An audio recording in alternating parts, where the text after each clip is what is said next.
ভারত যদি বাংলাদেশকে টোকা দেয়, আমরা বাংলাদেশ ভারতের দুর্বল জায়গা সেভেন সিস্টার্সে ধাক্কা মারব।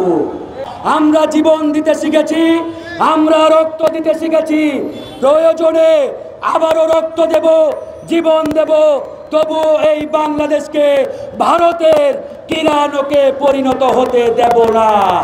তাই এই বাংলাদেশ স্বাধীন সার্বভৌম বাংলাদেশ, এই বাংলাদেশ চলবে বাংলাদেশের জনগণের কথা অনুযায়ী, এই বাংলাদেশ চলবে বাংলাদেশের জনগণ যেভাবে চায়। একই সাথে আমরা বলতে চাই, ভারতকে অনতি বিলম্বে সীমান্ত হত্যা বন্ধ করতে হবে। ভারত যদি মনে করে তারা বাংলাদেশের প্রভু হতে চায়, আমরা বলতে চাই, ভারত তুমি আমাদের প্রভু নও, তুমি আমাদের রাজা নও। ভারত তুমি যেমন একটি রাষ্ট্র, বাংলাদেশ আমরাও একটি স্বাধীন রাষ্ট্র।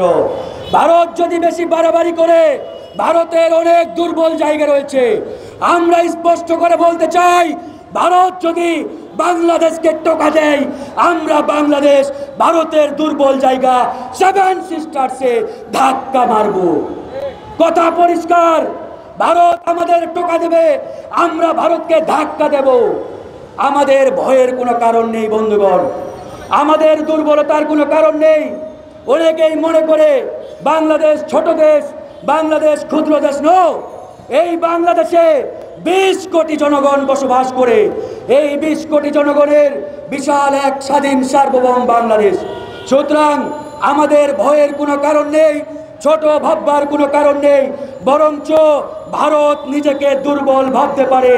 ভারতের অনেক দুর্বলতা, ভারতের অনেক দুর্বল জায়গা রয়েছে, বাংলাদেশের কোনো দুর্বলতা নেই। সেই জন্য আমরা স্পষ্ট করে ভারতকে আবারও জানিয়ে দিতে চাই, ভারত বাংলাদেশের সাথে সম্পর্ক গড়তে চাইলে জনগণের হয়ে বাংলাদেশে আসতে হবে। ওই খুনি হাসিনা, ফ্যাসিবাদী স্বৈরাচার আওয়ামী লীগের মতো এই বাংলাদেশে তারা যদি আচরণ করতে চায়, সেটি আগামীতে আর হবে না। মনে রাখবেন, ডক্টর মোহাম্মদ ইউনূসের সরকার যদি ব্যর্থ হয়, পরাজিত হয়, তাহলে আমরা আগামীর বাংলাদেশ পরাজিত হবে।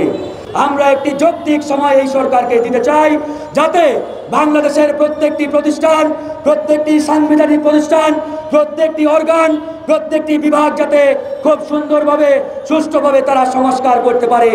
আমরা চাই না আগামীতে আর কোনো ফ্যাসিবাদ এই বাংলাদেশের মাটিতে কায়েম হোক।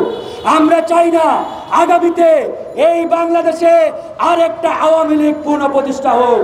আমরা চাই এই বাংলাদেশ আগামীতে জনগণের কাঙ্ক্ষিত বাংলাদেশে পরিণত করবে। কাঙ্ক্ষিত বাংলাদেশ যেভাবে জনগণ চায়, ঠিক সেই বাংলাদেশ আমরা সকলে সম্মিলিতভাবে প্রতিষ্ঠা করব।